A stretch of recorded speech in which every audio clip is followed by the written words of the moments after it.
Please help support the channel by visiting our Amazon store, affiliate link below.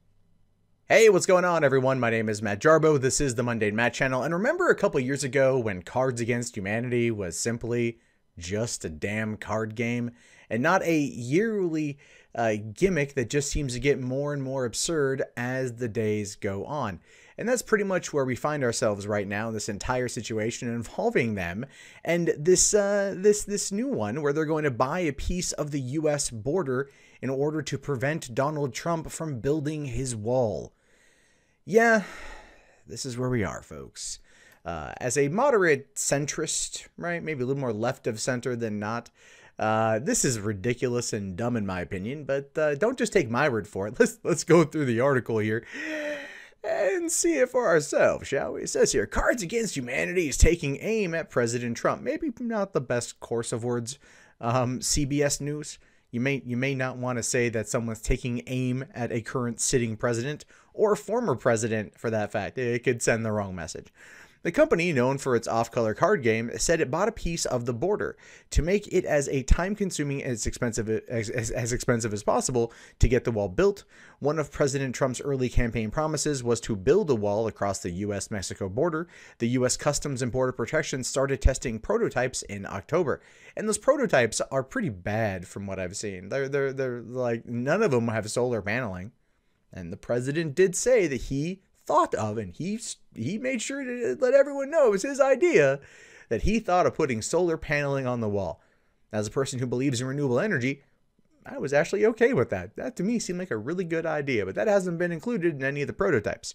So it says here that Cards Against Humanity is known for its holiday stunts, such as its holiday hole, a giant hole dug in celebration of how everything in America is going really well.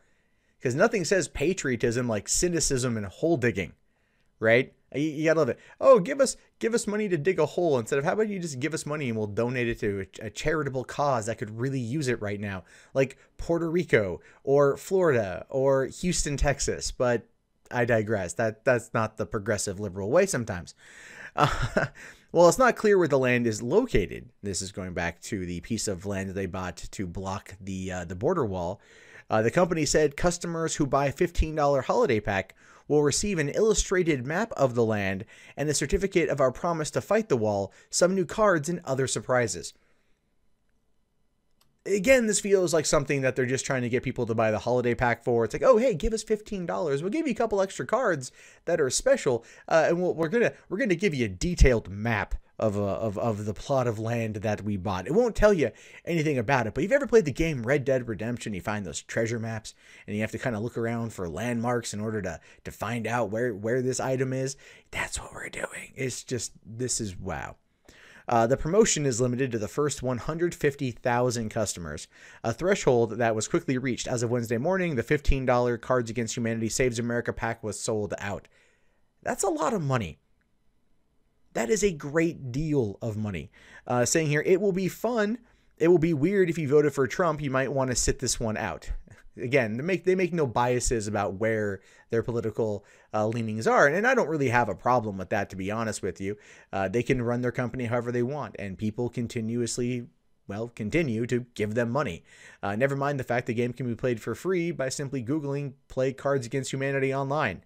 It's the only way I've played the game, and it's probably, I think, the only way I will play the game. I don't have any friends. Saying here that on their own Twitter, the government is being run by a toilet. We have no choice. We are going to save America and attempt to keep our brand relevant in 2017. See, there you go. Right? That's it right there. Everyone's going to look at the, like, oh, America's running, America is being run by a toilet. That's a horrible thing to say. Outrage.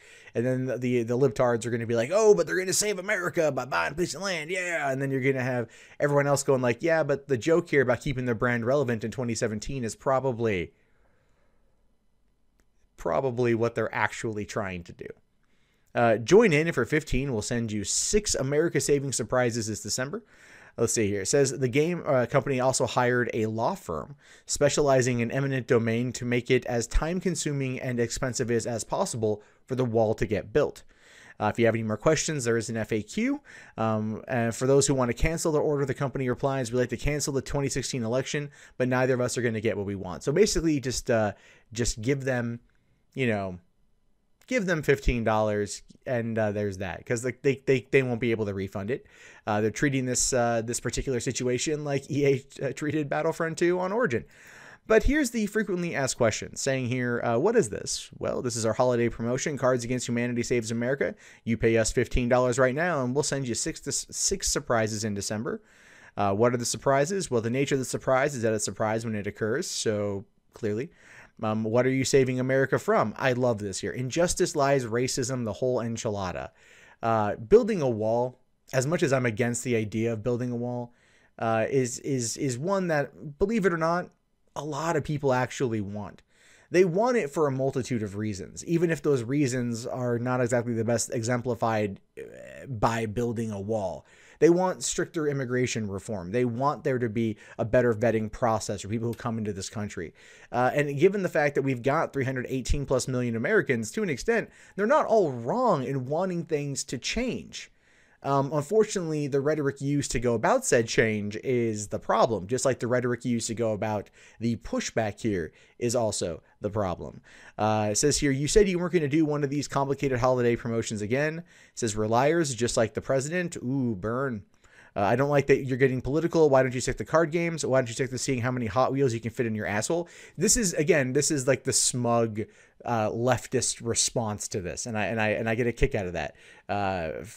Again, I'm center of left, so or I'm left of center. That's what I want to say. I'm left of center, so I look at this whole thing and I'm like, really, guys? Could you be more smug on the situation? Saying here or asking when will I receive my gifts throughout the month of December? You'll receive a veritable bukkake of surprises. Well played.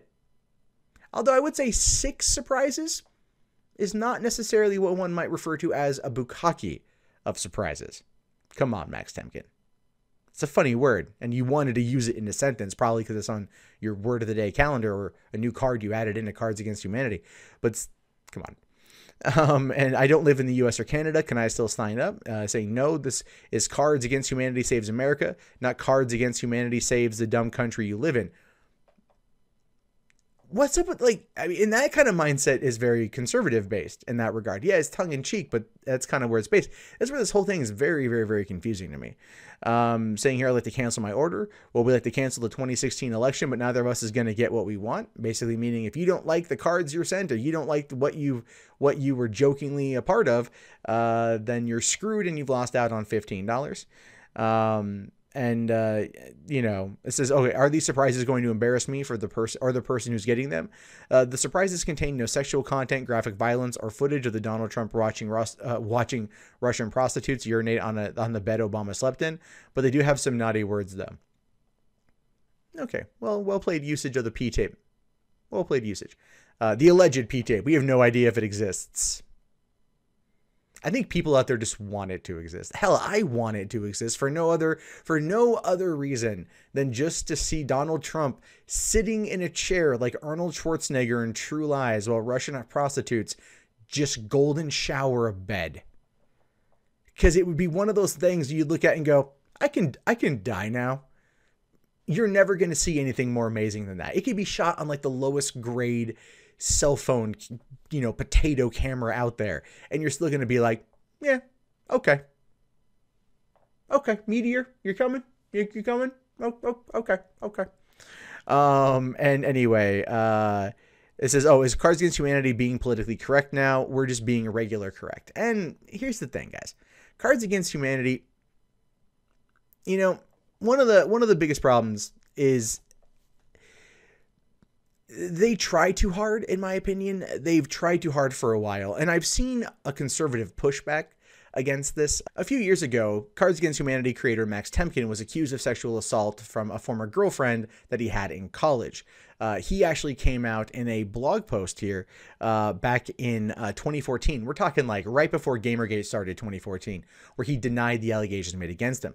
And I've seen this being used against him by some conservative media outlets out there, saying, oh, remember that time he was accused of sexual assault, trying to tie it into the larger narrative involving leftism and Hollywood predators right now. And their connection for the two is disheartening for me, because they're not connected. It's like he addressed this 3 years ago. Nothing ever came from it. He addressed it, says it didn't happen. And that's pretty much, that's that. But it's being brought up as a way to discredit everything they're trying to do here. Don't get me wrong. This is dumb. Okay. The wall's likelihood of being built is probably not going to happen. All right. It's being worked on prototype wise. The Congress hasn't given it the budget. They've tried a couple ways of sneaking it into some budgets. They're focusing more now on tax reform and repealing Obamacare, both of which are most likely going to fail. And this is, you know, a back burner side project for Trump that he'll tout around during his 2020 reelection campaign of, we tried to get the wall done. They won't give us the, you know, we've got the prototypes built. We know how we want to do it, but they won't let us do it, sort of thing. And then he'll use that as a rallying cry, as a marketing tool for 2020, if he actually makes it through his entire term, which again, anything could happen. Not saying that it will, just saying anything could happen. So to me, this whole thing is ridiculous. It's just, it's literally taking, you know, over $1.5 million, right? I can't even think of the amount of money right now, but like it's well over $1 million to buy a plot of land to block the wall from the government and to hire a lawyer who's probably going to cost more than the plot of land itself in order to argue against eminent domain, which will ultimately fail in the eyes of the government. But all it's going to do is cost the taxpayers more money in both legal fees and probably the eventual payout, or whatever is going to happen. And to them, that's them saving America, is by charging the taxpayer more money. I feel like this is a dumb thing that could, you know, be better served where you take that money, you take that $1 million+ that you earned, you know, you take all of that and you give it to charities that need it. You give it to hurricane relief in Texas. You give it to hurricane relief in Puerto Rico, where those American citizens are still struggling to get things done. And yes, there are political problems in Puerto Rico, and I do know about a lot of the issues, but I'm saying they're still hurting and they still need help. All right. There are people out there this holiday season that don't have jobs, that won't be able to get presents for their kids. There are people out there that don't have food. This kind of money, this kind of joking political action could be applied to some things that are far better serving than just to pat your smug leftist ass on the back and go, we did a good job. Yeah. No, you're trying to keep your brand relevant. Which, hey, the brand, as far as I can tell, is doing fine. You've got full-on displays at Target now. All right, for a Kickstarter from a game from 7 years ago that did 400% more than what it was originally seeking, you've done well for yourself. But if you want to give back, and I mean truly give back, why not put it towards the actual benefit of the people and not just trying to be a smug jackass? Oh, right, Max, I forgot. You're solid friends with Zoe Quinn, so that kind of real out there nonsense mindset is entirely up your freaking alley. Hey guys, that wraps up this video. If you'd like to leave a comment, please do so below. I love to read your guys' input. Be sure to hit that thumbs up button. It really does help me in the YouTube algorithm. If you want to support the channel, there's the Amazon affiliate store, there's PayPal, there's Patreon, there's Bitcoin. And if you're bored and you want something else to watch, check out 3 Buck Theater up here. My name is Matt Jarbo. I will talk to you guys later. Have yourself a wonderful day. Peace out.